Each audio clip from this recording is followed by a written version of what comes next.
After shifting focus away from Thomas to adapt the first book, Thomas is shoved back into the limelight with the adaptation of his second story, the very well-known Thomas's Train.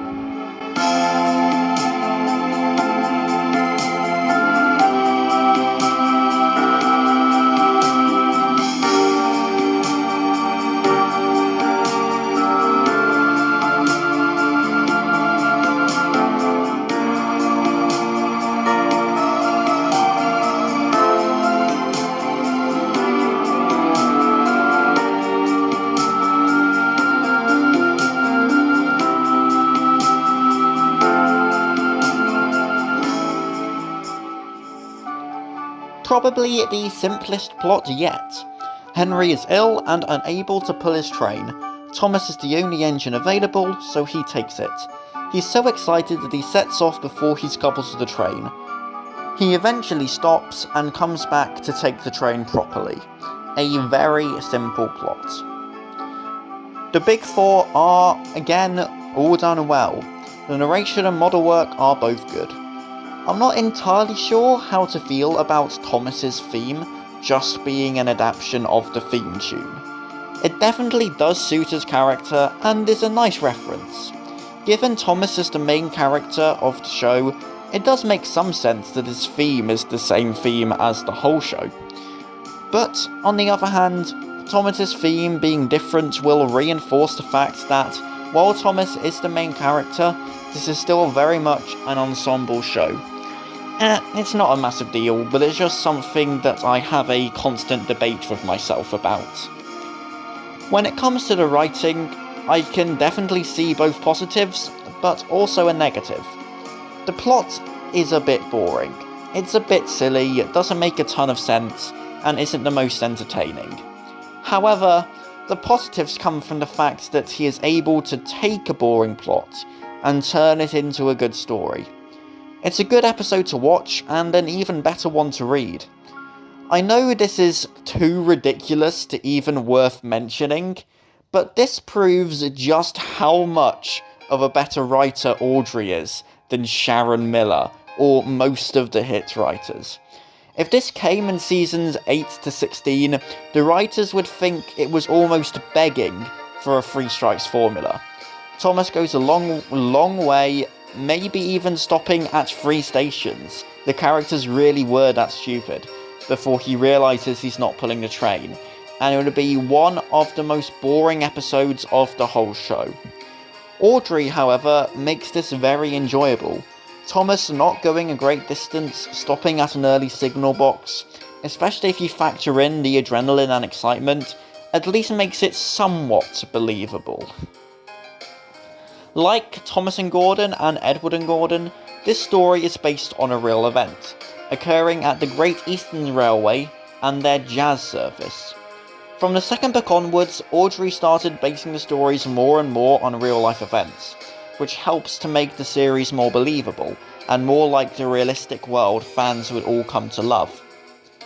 As an adaptation, as is the course of the first series, it's a very loyal retelling, almost word for word in most places. There are only 2 changes that I noticed, both of which create small problems that aren't big deals, but they do knock maybe a percentage point off the overall score. The first is who's in the shed. In the book, it's just Thomas and Henry. That's why Thomas is the only engine available. The others are all in different places. In the TV show, all 5 permanent engines are in the shed. The idea that Thomas is then the only engine available is then called into question.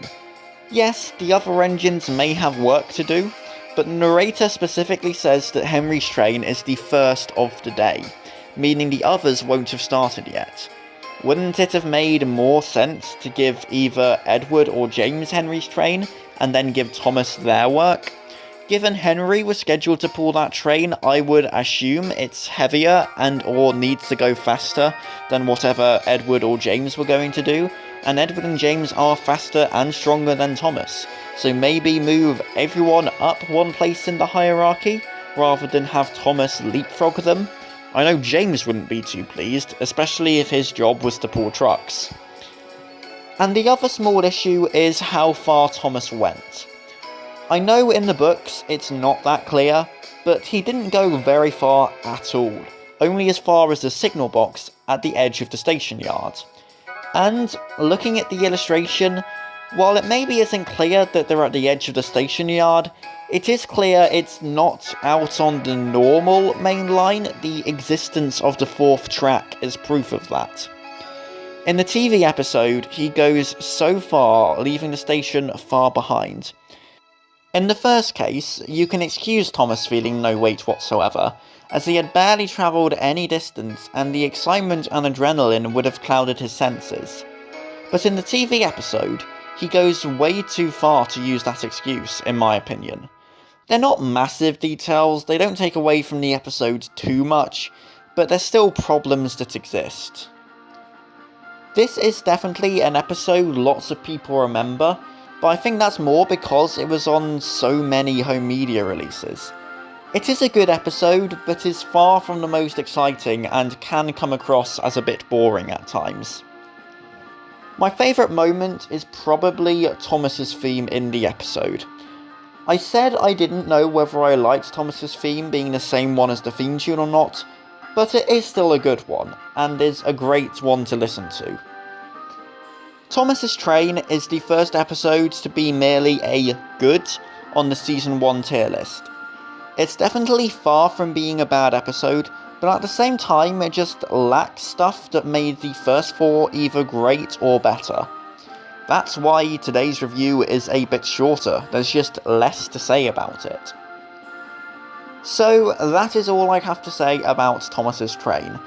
I hope you enjoyed this video. If so, please leave a like and subscribe to the channel if you haven't already so you don't miss out on any of this series.